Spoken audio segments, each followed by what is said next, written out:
Classificação indicativa. Livre para todos os públicos.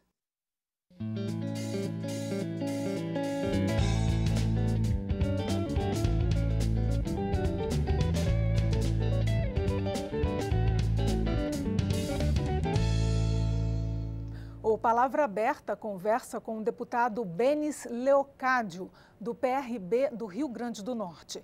Ele foi eleito com o maior número de votos no estado, já no primeiro mandato federal.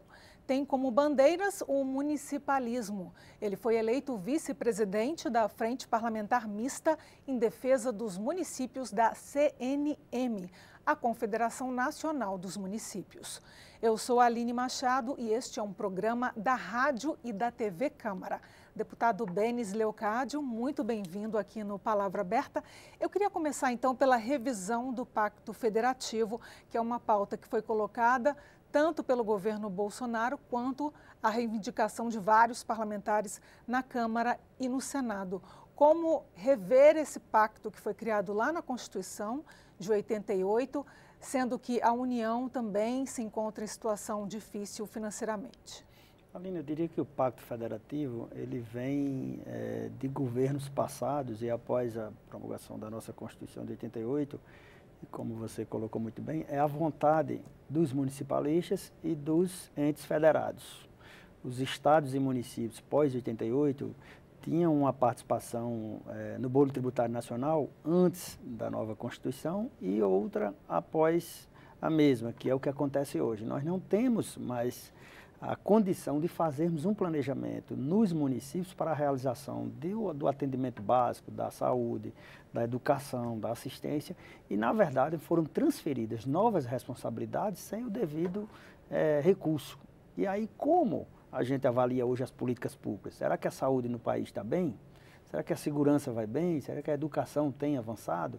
E a gente sabe que, na verdade, transferiram as obrigações para os municípios sem essa devida condição, e aí, na verdade, a gente tem hoje serviços com deficiência, avaliações muito negativas, e eu tenho certeza que, se invertermos essa situação de levarmos o recurso para onde está o cidadão, a gente vai ver essa política pública melhorada. E aí você vai perguntar, mas deputado, como que a gente vai ter essa certeza? Se a gente já tem indicativos de outros países, principalmente de primeiro mundo, em que essa pirâmide é invertida, ou seja, a maior arrecadação fica onde existe o fato gerador, que é no município, pois lá onde existe o imposto, seja do ICMS, do imposto de renda, das contribuições que foram criadas pós-88 e não partilhadas, que aí é onde está o grande gargalo, a grande justificativa desse novo pacto. Por quê? Todas as contribuições que foram criadas, nenhuma é partilhada. A CSL, a COFINS, o PIS. Então, o que a gente quer? Desculpe interromper, mas isso entra também na revisão da Lei Candir com as receitas das exportações? Também, mas embora hoje a compensação pela Lei Candir, ela é muito ínfima. Nos pequenos municípios, quase não existe. Então, para estados ou municípios exportadores, que tem uma balança comercial mais significativa, isso tem um peso, né? Mas hoje eu diria que tem muito mais as contribuições, pois são bilhões de reais, a gente estima que em torno de 100 bilhões, o que é distribuído hoje de fundo de participação dos municípios para todo o Brasil, valor ano, e essas contribuições são 2, 3 vezes mais. Então, nosso desejo e a nossa expectativa é que possamos discutir responsabilidades e participação nesse bolo tributário, que eu tenho certeza que tanto o governo federal, governos estaduais e municipais têm essa expectativa. Você colocou aqui no início do programa, que é uma verdade, o governo Bolsonaro tem registrado esse desejo, até quando usam muito forte aquela frase que mais Brasil e menos Brasília. Eu acho que a gente tem que acabar com esse eterno pires na mão em que os prefeitos, os parlamentares, os governadores estão sempre aqui na União Federal pedindo recursos porque não tem na sua arrecadação própria ou no seu fato gerador, essa condição de atender às necessidades básicas. Deputado Benis, o senhor está no primeiro mandato, mas já apresentou pela pesquisa que eu fiz 2 projetos bastante relevantes. Um dele acaba com as saídas temporárias dos presos, aquele denominado saidão. Isso é uma realidade, nós sabemos hoje os índices alarmantes da criminalidade que a gente vê no nosso país e todos nós ficamos a nos perguntar, acho que até como cidadão comum, o que fazer? o que vamos fazer para inverter essa situação? Nós tivemos ano passado, salvo engano, mais de 50 mil homicídios no nosso país. A exemplo do nosso Rio Grande do Norte, em 3 anos, 2015 e 2018, foram 4.500 assassinatos. E a gente vê o que nós podemos fazer para mudar essa realidade e nos perguntamos se é o endurecimento da lei, que aí é um dos pontos das nossas propostas, porque já tivemos também, conforme levantamentos e pesquisas, de que ao saírem para esses saidões, seja de final de ano, de Semana Santa, essas pessoas passam a cometer novos crimes. A gente teve um caso muito famoso aqui daquela Susana Ristoff, né, que ajudou a assassinar os pais, e os seus companheiros, já foram pegos em momentos também cometendo outros crimes. O que eu acho que na hora em que alguém for condenado e souber que vai cumprir a pena integralmente, ele vai pensar 2 vezes. Então, se a gente não tem outra forma, que aí eu diria... O senhor mencionou o caso da Suzane, acho que no caso dela também há uma inconsistência muito grande, porque ela tem a liberdade no saidão do Dia das Mães, sendo que foi comprovado que ela foi a mentora do assassinato dos pais. Exatamente isso aí que eu estou colocando. E o mais, e às vezes sai com um compromisso de se dirigir ao seu convívio familiar e às vezes vai para um outro local, para uma festa, para um divertimento, e será que está correto? Então a vontade de mudarmos essa questão dos saidões é para tornar a lei mais severa, com isso ter a intenção de diminuirmos a impunidade, que é o que eu acho que é o grande incentivador do cometimento de crime do nosso país. Outra proposta sua, deputado Benis Leocádio, na área criminal, o projeto aumenta o prazo para a progressão de crime, no caso de o criminoso estiver, no caso do próprio criminoso, se ele estiver fazendo o crime pela segunda vez. Exatamente. Se ele estiver cometendo o crime pela segunda vez. Na mesma ideia dos saidões, o projeto faz com que esse criminoso reincidente ou quanto mais, imagine que se for pego por uma segunda vez, ele não vai ter mais aquela vantagem da lacuna da lei da progressão de regime, salvo engano hoje com 1/6 da pena. Então, se ele sabe que se foi condenado a 10 ou 12 ou 15 anos, vai passar 2 ou 3 na cadeia, já vai estar em liberdade, então o que ele se preocupa se a mente dele está sempre a delinquir?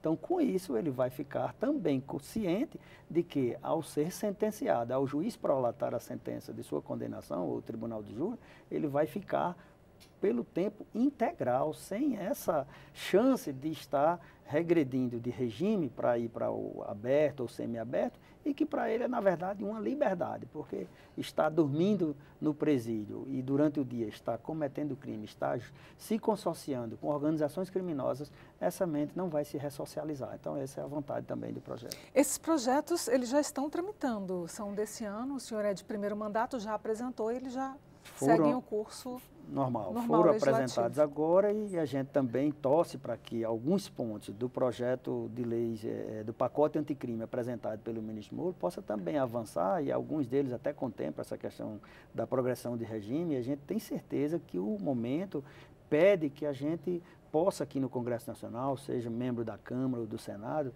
possamos dar a nossa contribuição e vejamos que a calamidade do momento é a segurança pública.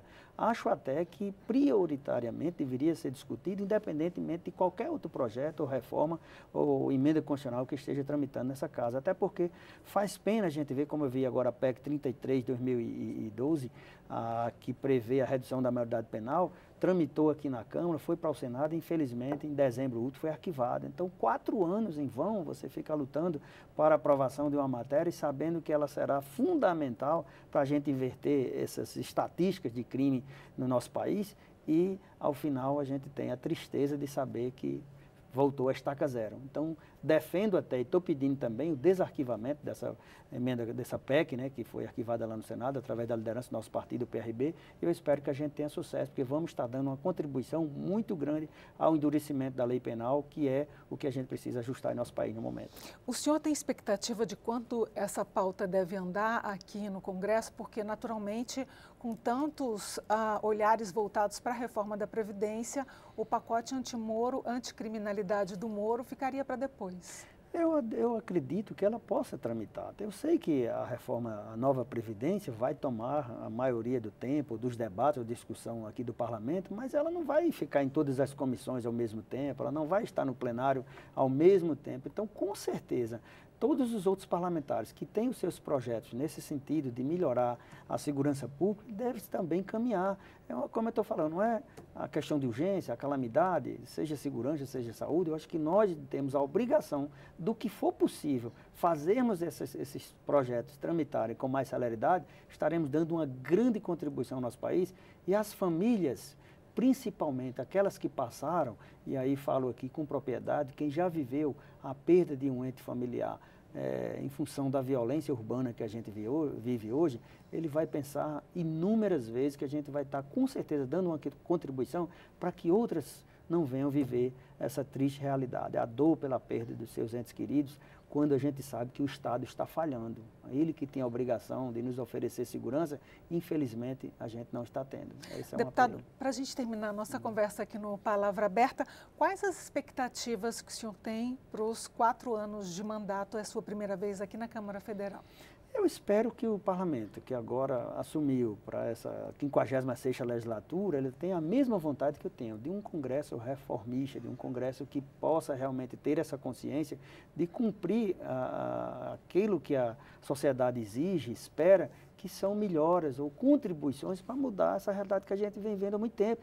E eu já começo aqui pela nossa casa. A Câmara tem que discutir o seu regimento interno, que é quem baliza, que é quem diz o andar e a tramitação dos projetos aqui. Infelizmente, ele trava muito, ele é muito lento. Então, eu espero que, se não for para essa, mas isso possa ser discutido agora e que sirva para a próxima legislatura, a gente dê também essa contribuição em termos de andamento das propostas que aqui chegam. Eu tenho certeza que, se assim fizermos, nós vamos estar preparando a Câmara Federal para dar uma resposta mais séria ao clamor que a sociedade pediu e que nos mandou para cá.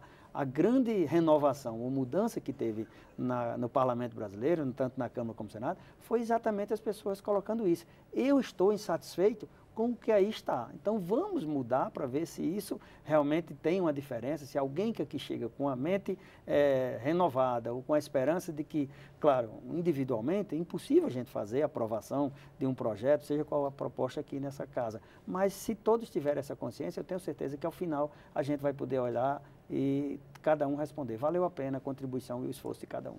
Deputado Benis Leocádio, foi um prazer recebê-lo no Palavra Aberta e boa sorte no seu primeiro mandato. Muito obrigado. Eu que agradeço o espaço.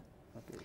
Bom, eu conversei com o deputado Benis Leocádio, ele que é do PRB do Rio Grande do Norte. Este programa está na internet e você pode assistir diversas vezes. Eu sou Aline Machado e até o próximo Palavra Aberta. Tchau.